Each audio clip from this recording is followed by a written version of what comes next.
Alright guys, we have some huge news in terms of items in League of Legends. Not just items in League of Legends, but the old items are literally getting ripped out of the shop. We have this new thing called Ability Haste, AD Assassins, AP Assassins, Mages, Tanks. Everyone is getting a huge overhaul. So, just like a new player has to learn League of Legends and all the new champions and all the old champions, well, everyone's going to have to learn all the new items. So let's get right into this, guys. The preseason 2021 champion class item goals. So we're going to just quickly go over all of these things that they're changing because there are way too many to list, and we have a really cool one called Ability Haste that is going to be empowered CDR. Anyways, let's go into this, guys.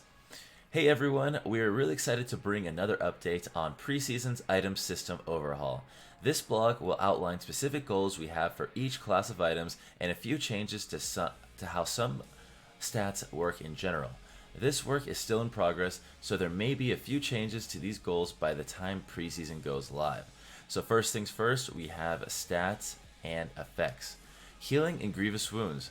Healing has become more prevalent in the game over the last few years, and we'd like to address a few specific problems. Healing has become so common that Grievous Wounds has gone from a contextual choice meant for healing heavy games to a viable option in most games. We're looking across runes, items, and champion kits to trim some healing where we think it's unnecessary, which should in turn reduce the necessity of Grievous Wound options in builds. And this is absolutely correct. Every champion these days has a heal. It's gotten out of hand, and they're going to just cut it all completely. On the other hand, Grievous Wounds can sometimes feel underpowered when trying to stop a very strong healer, especially when they have snowballed. We're looking to make Grievous Wounds a sharper effect that more effectively counters extreme healing situations and gives up a bit of its upfront power. And you can imagine they're going to make it so champions that have Grievous Wounds in their kits may lose it out of their kits, and it may be cheaper in the shop and built in a different path in items. Just things to make it more situational and not just like kind of screw you over depending on the situation. So, cooldown reduction rework. We're reworking a CDR to enable more flexibility in how we use the stat to create clearer build choices while still filling the purpose of letting you cast abilities more often. The new stat is called Ability Haste.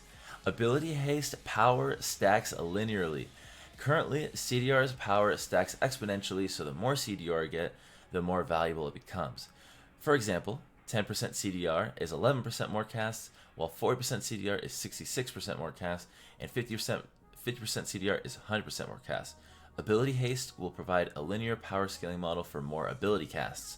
So when you have 10 Ability Haste, you'll do 10% more abilities cast, 20 it will be 20% more, 30% more, you get it. This will make it so every amount of Ability Haste you buy has some impact rather than an exponential one. The conversion of CDR to haste won't be 1-to-1 because that'd be a flat nerf, which they don't want that. They don't want to do that. You should have the potential to reach the same frequency of spell slinging, but the way you get there is now more linear. So instead of just like ramping up towards the end when you get more and more CDR items. And it's also worth noting that armor, MR, attack speed, and most other stats in the game already scale this way, so they're kind of just lining it up with everything else. One more important thing to mention is that Ability Haste is uncapped. CDR's multiplicative scaling becomes so powerful that we have to have a 40% cap to limit its power. With the new linear scaling model, we don't need this restriction anymore. This opens up some cool new build options that sacrifice other power to double down on casting fast. So what this means is, and they're going to balance it, to be clear, they're going to balance it. I'm sure you can get to 70% CDR or Ability Haste, and you're going to be spamming like a monster, but I would imagine you will not be doing the crazy damage because you won't have the magic pen, you won't have the burn items. It's not going to be as ridiculous as it sounds. It's still going to be super awesome though, so that's hype. Next up, we have Tenacity. Tenacity is a unique and useful stat, but we think its interactions across different types of crowd control are confusing and unintuitive. That is absolutely correct. I'm pretty high elo and I don't even understand how it works. Ideally, we want a player to ask the question, is there a lot of hard CC in this game? And know that Tenacity will be an effective counter. Towards this goal, we are making a change so that Tenacity will reduce the duration of knockups.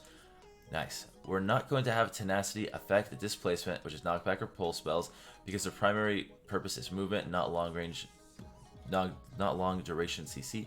Also, there are a few ultimate spells in the game where reducing their duration undermines the functionality in a negative way, like Vi's ult, so we will be making these a knockup and suppression. And yeah, to be clear guys, in case you didn't know, because a lot of people don't know this, currently until next season, Tenacity does not reduce the duration of knockups. I didn't know that until a few weeks ago. And you know, some of you bronze gold players were like, oh, I knew that, but most people don't, so cool. A lot of people like to say that in the comments, like, oh, I knew, you're an idiot. Anyways, jungle items. Last preseason included a successful update to starting items for the support role that allowed them to immediately focus on a wider shot for more satisfying options and more choices. We're applying the same treatment to junglers. Jungle items will be a starting item that requires no additional investment. Oh, that's actually awesome. Okay. Junglers should get the stats and resource bonuses they need from this item so they can immediately start working on the rest of their build. We're still working out the details, like how you can acquire a champion targeted smite, but early testing of the direction has been exceptionally positive. My only concern about this is how are they going to make it like can only one person per game get it? Because if so, people can troll. If everyone with smite can get it, there's going to be more than one jungler. And then top lane will be using the item that's free to jungle. A lot of issues Riot's going to have to deal with, for sure. Marksman items. More strategic choices. Marksmen currently suffer from too many must-buy items in their build that crowd out most opportunities for situational buying. Our goal is to offer more contextual item choices and integrate essential DPS stats across more items so that these choices become available without giving up a baseline level of damage the class needs to function. That's good. The AD carries won't be building, i.e. PD, Maw against AP. They're going to have choices. That's nice. Agency options. Not exactly sure what an agency is. A very common issue that marksman players report is that they are powerful but overly team reliant. Overall, we think this is a fundamentally and healthy element for the class because it creates a differentiated set of roles to create rich team play and strategy. Imagine how much less strategy there would be if every class was the same. Very true. But we also think we can introduce some items that allow marksman players to opt into more tools to help them survive when not supported by a coordinated team. These won't come for free, so to get some of this solo agency, players will have to lessen their best in-class DPS. I think that's pretty cool. Give them some kind of option to solo when you want to go 1v5 mode. Maybe that'll mean that AD carries can go mid lane, top lane. That's super hype, honestly. That's super hype. I'm big into this. And the song. The song is awesome. More impactful with one item. We still want Marksman to be the class that is defined by its late game carry potential, but we are shifting the stats on their first buy slightly so they feel like a more competitive class after one item. That's nice. Fill some item gaps. Some games and matchups make marksmen feel like there is a missing item for what they need. We're looking to offer appropriate options like a AD armor item, more spellcaster and marksman options, and maybe others. Mage items. First item choice. Okay, we're getting into some good stuff. The mage category, the AP category. First item choices. Mages today suffer from a set of first items that don't have clear trade-offs or situational purposes, making the first item choice basically predetermined in each meta based on which item turned out the strongest. Absolutely. Sometimes it's Ludens, GLP, it just depends on the current meta, Rod of Ages. In contrast, we think their mid and late options are pretty rich with some unique counter effects and actives, very true. We'd like mages to have the same rich choices in their first item. I like that. New iconic effects for artillery mages. Oh, we have some exciting ideas to create a fantasy item for artillery mages that emphasizes their unique range and skills. Okay, that's cool. That's a little teaser for a new fun item. Ability Haste is a choice. With the rework from cooldown reduction to Ability Haste, we can use the stats to create another decision point for mage builds. This allows for some super haste focused builds and other powerful builds that give up haste for other games. That's exactly what I said earlier. They're not going to make ability haste necessary because you want to shoot out spells as fast as possible. They're going to balance it. Surprisingly enough, even though it's right. AP Fighter and AP Assassins. Here we go. We want to serve a decent sized group of champs with a new class of items. Because AP Fighters and Assassins are a fairly rare type of champion, we ended up grouping them for the purpose of building a core item set. This ended up working out well because they tend to need the damage early in the game and skew tanky or bursty with later choices. Very true. Tailored early build items. These AP champs have been borrowing from mage items for as long as they've existed, yes. We want to offer some early buy choices that match the patterns and stats for what they want. Things like damage and durability hybrids and manaless champions are working well into our internal testing. Oh yeah, manaless items for AP assassins and yes, I'm excited. This is hype. This is very hype. Bridge into tank or pure AP later. Like AD fighters, we don't think these champs need to build entirely within their own category of items to have a great item experience. Depending on the champion or our game, we want them to transition into tank or pure AP items to finish out their builds. But this lets them get the full set of choices available into those parts of the system and offers a lot of flexibility. This is huge as well because they're saying that they're going to be smaller items that are good for manaless mages and hybrids, and it's not going to always build into these mana items that are meant for mage casters. There's going to be more gunblade options and probably way cooler items than that, and I am super hyped for this. Okay, let's move on. 80 fighter items. Tailored defensive options. We have fighters today have the one-size-fits-all defensive option in Sterix Gauge or Death Stands, based on which champion you're playing, regardless of whether the enemy team has more physical and magic damage. We want to expand on fighter-specific defense items to give it some more specialized options, and they're essentially saying they are going to be reworking these two items to make it so this problem doesn't happen. Core item diversity. Core fighter items like Black Cleaver and Trinity Force bring fighter builds of both the power they need and iconic play patterns, but they aren't decisions being made by fighters early in their build. We want to sharpen the current options and introduce some new ones that can compete for crucial early slots in a fighter's build. This is honestly just so interesting to read. They're literally reworking everything, guys. Everything. Like Nashor's is gonna be like everything is gonna be different. I wish I could see a gunblade in here, to be honest, but I'm just gonna assume the top left. It's like a super gunblade. It's like 3 gunblades in one.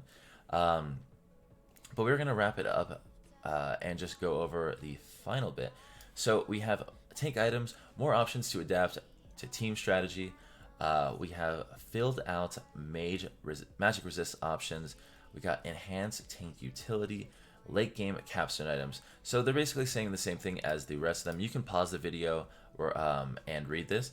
They're saying they're going to do the same as everyone else. They want to diversify, not make the items 2 or 3 core items with like 5 other situational ones later on.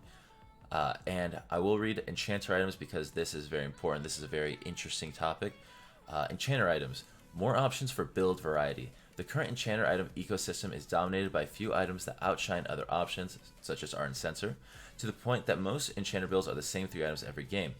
We think the pool of viable items is too shallow, so we intend to upgrade underused items into viable choices and create some Enchanter items for new spaces. Solve active overload. Yes, please. Playing a support with 6 active items and 5 spells is hard.